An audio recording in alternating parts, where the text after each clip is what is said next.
Dans cette vidéo, nous allons comparer les antivirus Avast et Bitdefender en 2022. Donc rapidement, pour juger de l'efficacité d'un antivirus, il y a 3 critères: la protection contre les menaces, la détection des faux positifs et l'impact sur les performances de votre ordinateur.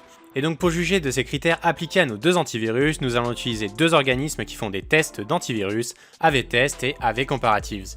Nous allons donc utiliser les derniers rapports disponibles pour ces deux organismes de test d'antivirus, et on va donc comparer les notes de nos deux antivirus dans chacune des catégories. On fera donc ensuite le bilan à la fin pour voir quel est le meilleur antivirus. Mais attention, cette analyse est à prendre avec précaution parce qu'on va se baser sur un seul test, donc c'est une photo à un instant T. Et également, l'importance qu'on va accorder à chaque catégorie n'est pas forcément la plus pertinente par rapport à votre cas d'utilisation de l'antivirus. Pour faire la comparaison, j'ai donc créé ce tableau et on va donc le remplir. Sur les 4 premières lignes, on retrouve les 3 critères pour AV-Comparatives, avec le premier critère de protection qui est donc splitté en 2 critères avec un critère Real World qui reflète un test en conditions réelles d'un PC exposé aux menaces sur le web, et le test Malware Protection qui permet de tester différents vecteurs d'attaque, comme par exemple un disque réseau, une clé USB, un disque dur, etc. Sur les 4 lignes suivantes, on retrouve les mêmes critères mais pour l'organisme AV-Test, avec cette fois une seule ligne pour protection, mais par contre j'ai rajouté une ligne bonus sur laquelle on va comparer l'évolution des notes au cours du temps, et qui permettra donc de contrebalancer le fait qu'on prenne seulement un test à un instant T, vu qu'on va regarder quand même l'évolution globale des notes au cours du temps.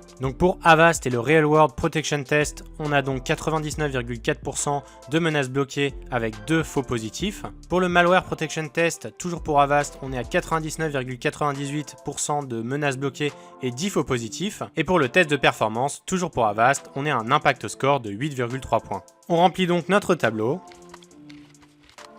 Et on fait la même chose pour Bitdefender.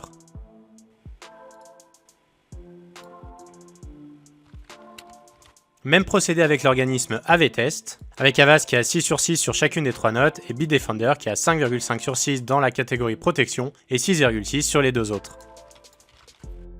Et enfin, pour l'évolution au cours du temps, on va ouvrir les deux rapports et on va venir copier-coller les deux graphiques d'évolution dans notre tableau. Maintenant, on va comparer les chiffres entre eux. Donc concernant les tests de protection, on voit que globalement pour AV-Comparatives, Bitdefender est un peu meilleur qu'Avast, mais franchement c'est très négligeable. D'ailleurs, on voit que c'est compensé par AV-Test, pour lequel c'est Avast qui est meilleur que Bitdefender sur la catégorie de protection. On voit également qu'au niveau des faux positifs, encore une fois, c'est assez comparable avec Avast qui est un petit peu meilleur que Bitdefender sur les tests d'AV-Comparatives, mais au niveau d'AV-Test, c'est globalement la même chose. Et enfin, pour les tests de performance, on est similaire au niveau du test AV-Test, et par contre, pour AV-Comparatives, c'est donc Bitdefender qui est meilleur que Avast sur la partie de performance. Pour terminer, et c'est peut-être là qu'il y a la plus grosse différence, lorsqu'on regarde l'évolution au cours du temps des notes pour les deux antivirus, on voit que globalement les notes de Bitdefender sont stables depuis un certain moment. En effet, sur 10 ans d'historique, ça fait au moins 8 ans que la note est quasi au maximum de 6 sur 6 sur chacune des 3 catégories pour AV-Test, alors que pour Avast, ça fait seulement quelques années, 3 à 4 années, que la note est quasiment au maximum.